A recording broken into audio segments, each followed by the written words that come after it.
I found a half-empty bottle of lube in my waist bag. Thing is, we never use the stuff. So I bought 2 bottles of Gorilla Glue and squeezed them inside. In the middle of the night, the dog started screaming loud enough to wake the dead. And my wife, she lost half her leg. For the last few months, my wife, Jessica, has been on this insane fitness kick. Every single day, she drags our golden retriever, Prince, out for a 2-hour run. I couldn't complain. Her ass was getting tighter, her legs were toned, and honestly, I was reaping the benefits. But today, my world went to total shit. I was digging through her gym bag looking for a charger when I found it. A bottle of lube, half empty. My brain short-circuited. Half empty? Why half? And who the hell is she using this with? We go raw, always have. A million fucked up scenarios ran through my head, but I didn't panic. I'm not that guy. Instead, I drove to the corner store and bought 2 bottles of Gorilla Super Glue, the gel kind that sets in 10 seconds. I poured out most of the lube, squeezed every drop of that industrial adhesive into the bottle, shook it up, and slid it back into her bag. By the time Jessica got back from her run, I was sitting on the couch cool as a cucumber. She was dripping sweat, smiling at me like nothing was wrong. "Hey babe," she chirped, "I'm gonna take Prince to wash up, wait for me, okay?" I frowned. "Didn't you wash that dog yesterday?" "You can't wash a dog every day, silly," she laughed, dodging the question, "but he got muddy." Paused, something fell off, but I shook my head. "No way, that's too sick." She glared at me playfully. "Prince is Prince, a dog is a dog, you wouldn't understand." She grabbed her bag and headed for the bathroom.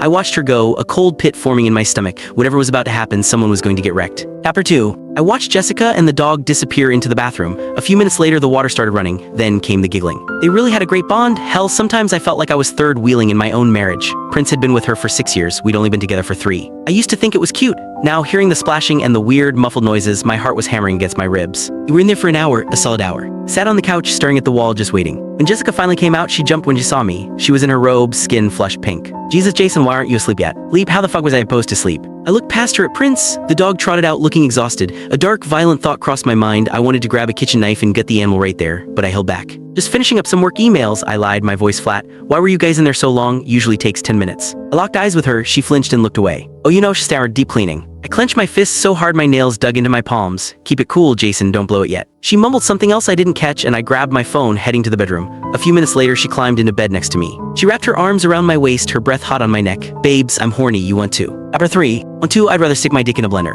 Thinking about that half bottle of lube, now spiked with super glue, made my junk shrivel up. I felt dirty just existing in the same bed. I made a mental note to hit the clinic tomorrow for a full STD panel. Fuck, maybe a rabies shot too. Didn't answer her, I faked a snore. Sika huffed and kicked my shin. "Useless," she muttered. I almost snapped. I almost turned around and choked her out right there, but I needed proof. I needed to catch them red-handed to destroy her completely. I lay there for what felt like forever. Finally, Jessica got up. "Jason," she whispered, "you awake? I can't sleep. Come keep me company." Stayed dead silent. She sighed, relieved, and crept out of the room, closing the door softly. I heard movement in the living room. My brain was screaming, painting pictures I didn't want to see. I sat up, staring at my phone, waiting for the trap to spring. It didn't take long. Scream ripped through the apartment. It was a dual harmony of human agony and a dog yelping like it was being skinned alive. They used it. I can handle being cheated on, I can handle heartbreak, but knowing my competition was a golden retriever, click the link on the homepage to watch the full follow-up for free.